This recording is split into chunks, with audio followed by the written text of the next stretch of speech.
राम राम राम राम राम राम राम राम राम नारायण नारायण।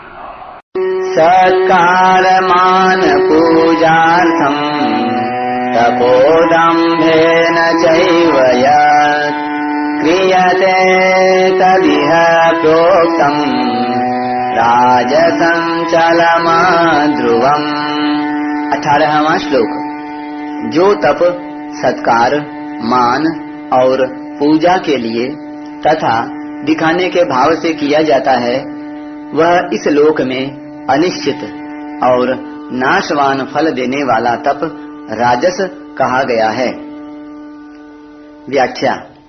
सत्कार मान पूजार्थम तपः क्रियते। राजस मनुष्य सत्कार मान और पूजा के लिए ही तप किया करते हैं।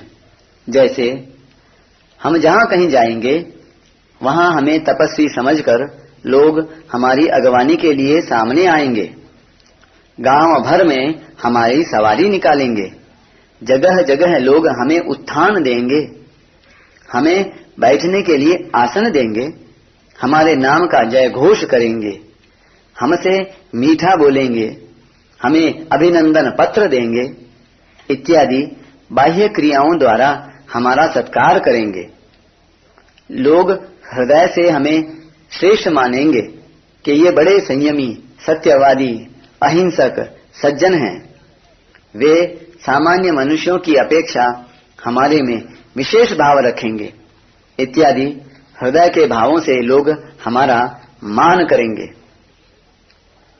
जीते जी लोग हमारे चरण धोएंगे, हमारे मस्तक पर फूल चढ़ाएंगे, हमारे गले में माला पहनाएंगे, हमारी आरती उतारेंगे, हमें प्रणाम करेंगे, हमारी चरण रज को सिर पर चढ़ाएंगे और मरने के बाद हमारी वैकुंठी निकालेंगे, हमारा स्मारक बनाएंगे और लोग उस पर श्रद्धा भक्ति से पत्र, पुष्प, चंदन, वस्त्र, जल आदि चढ़ाएंगे, हमारे स्मारक की परिक्रमा करेंगे इत्यादि क्रियाओं से हमारी पूजा करेंगे। दंभेन चैव यत्। भीतर से तप पर श्रद्धा और भाव न होने पर भी बाहर से केवल लोगों को दिखाने के लिए आसन लगाकर बैठ जाना, माला घुमाने लग जाना, देवता आदि का पूजन करने लग जाना, सीधे सरल चलना, हिंसा न करना आदि। तदिह प्रोक्तम राजसम चलम ध्रुवम। राजस तप का फल चल और अध्रुव कहा गया है। तात्पर्य है कि जो तप सत्कार मान और पूजा के लिए किया जाता है उस राजस तप का फल यहाँ चल अर्थात नाशवान कहा गया है, और जो तप केवल दिखावटीपन के लिए किया जाता है उसका फल यहाँ अध्रुव अर्थात अनिश्चित कहा गया है।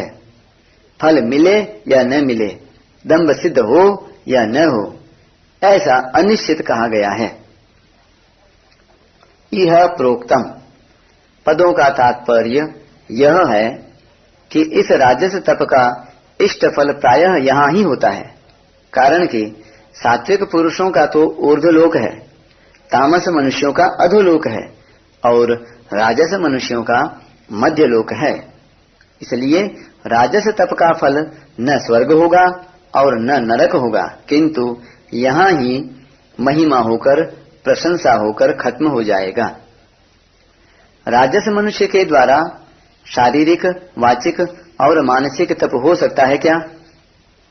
फलेच्छा होने से वह देवता आदि का पूजन कर सकता है, उसमें कुछ सीधा सरलपन भी रह सकता है।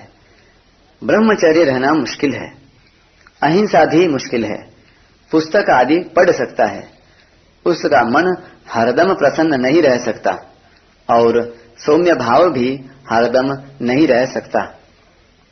कामना के कारण उसके मन में संकल्प विकल्प होते रहेंगे। वह केवल सत्कार मान पूजा और दंभ के लिए ही तप करता है, तो उसके भाव की संशुद्धि कैसे होगी, अर्थात उसके भाव शुद्ध कैसे होंगे। अतः राजस मनुष्य 3 प्रकार के तप को सांगोपांग नहीं कर सकता।